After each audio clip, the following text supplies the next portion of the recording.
दरसगाह जिहाद और शहादत की जानिब से अहले गाजा व फ़लस्तीन के मजलूम निहत्ते मर्दों ख़वातीन और मासूम बच्चों से इजहार उख़्वत और इसराइली दहशतगर्दी व सेहूनी नापाक अज़ाइम के खिलाफ एहतजाज किया गया।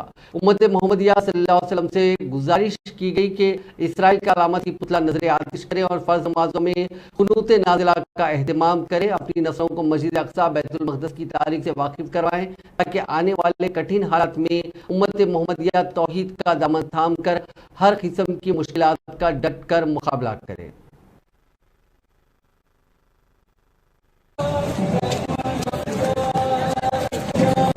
थोड़ा पिछाओ भाई।